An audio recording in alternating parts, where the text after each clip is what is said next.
নদৰৰ অসমীয়া আৰু গোৰ্খা জনগোষ্ঠীৰ দুখন গাঁৱৰ মাজৰ সমন্বয় সম্প্ৰীতিৰ নিদৰ্শন।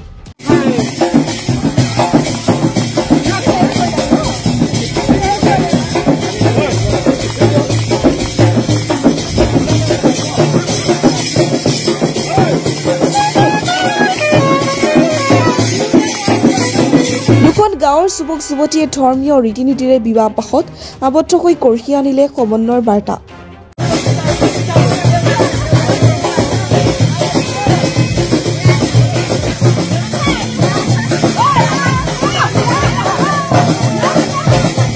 নদৰৰ দক্ষিণ বালিচুৰিত সম্প্ৰীতিৰ নিদৰ্শন দাঙি ধৰিলে এখন বিয়াই, যিটো সময়ত চৰকাৰে গোৰ্খা জনগোষ্ঠীক অসমীয়া জাতিৰ অবিচ্ছেদ্য অংগ বুলি কৈ আহিছে।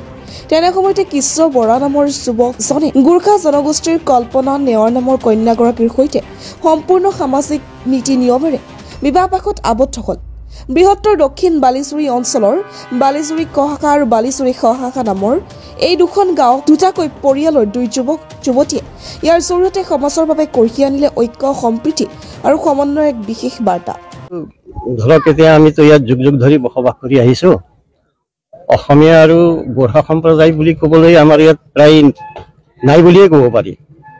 আমি সমিলমিলভাৱে সকলো ক্ষেত্ৰতে একেলগেই থাকোঁ। নামঘৰ হওক, মন্দিৰ হওক, যিকোনো মাংগলিক কাৰ্যতে আমি একেলগে থাকোঁ।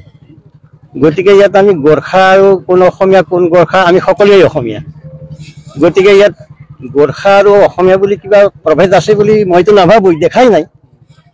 গোটেই জীৱনটো মই সৰুৰ পৰা ইয়াতে জন্ম হৈ পেলাই এই বয়সটো হ'ল, এই বয়সলৈকে আমি অসমীয়া আৰু গোৰ্খাৰ মাজত কিবা এটা যে পাৰ্থক্য আছে এইটো আমি দেখা নাই। আমি একেলগে থাকোঁ, একেলগে বহোঁ, সকলো কাৰ্যতে আমি একেলগেই থাকোঁ। গতিকে সমিলমিলভাৱে আমি চলি আহিছোঁ।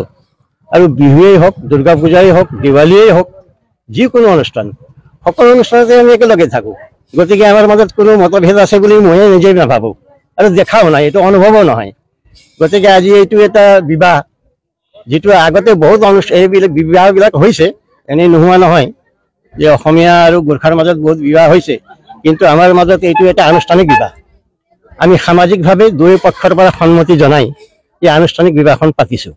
গতিকে মই খুবেই সুখী যে লাহে লাহে আমি ক্ৰমান্বয়ভাৱে বিৰাট অসমীয়া মহাজাতিৰ লগত আমি একত্ৰিত হৈছোঁ আৰু লগতে আমি নিজকে অসমীয়া বুলি গৌৰৱ কৰোঁ। প্ৰায় 5 কিলোমিটাৰ পথ খোজকাঢ়ি দৰা আহিল কইনাৰ ঘৰলৈ।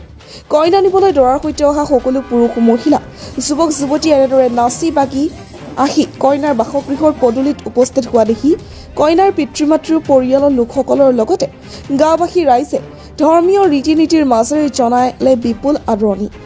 গাঁও দুখনৰ অসমীয়া পৰিয়ালৰ নাৰায়ণ বৰাৰ পুত্ৰ কৃষ্ণ বৰা দৰা আৰু গোৰ্খা জনগোষ্ঠীয় পৰিয়ালৰ শ্যাম নেওৰৰ কন্যা কল্পনা নেওৱাৰ কন্যা।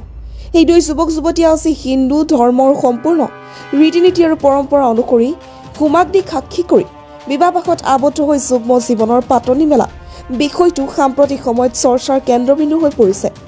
ৰভাতলিত সকলো ৰাইজে মিলি দৰা আৰু কইনা দুয়োকে আশীৰ্বাদ প্ৰদান কৰা পৰিলক্ষিত হ'ল বিয়া ঘৰখনত।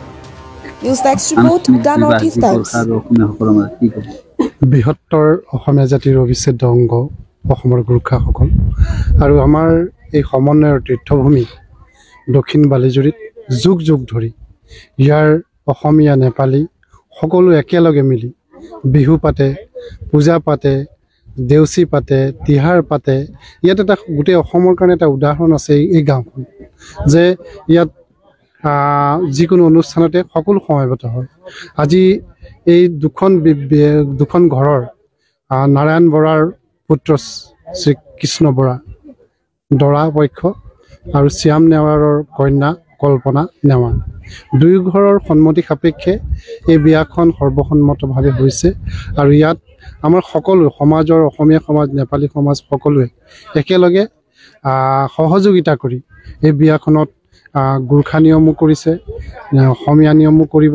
গতিকে এই সমন্বয় তীৰ্থভূমিৰ এক অন্যতম উদাহৰণ যে জাতি জনগোষ্ঠীৰ কোনো ভেদভাৱ নৰখাকৈ যে এই দুয়োটা জাতিৰ মাজত সংমিশ্ৰণ, মিলন, সম্প্ৰীতিয়ে যে বৃহত্তৰ অসমীয়া জাতিক আৰু শক্তিশালী কৰাৰ ক্ষেত্ৰত এনেধৰণৰ উদাহৰণে খুব শক্তিশালী ভূমিকা ল'ব। আমি অত্যন্ত সুখী।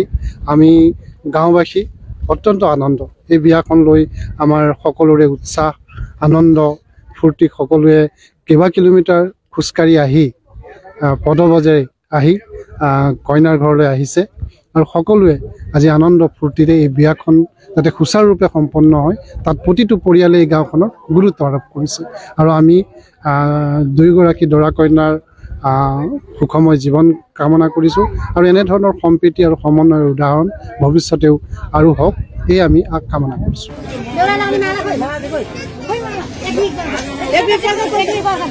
News desk report the north east times.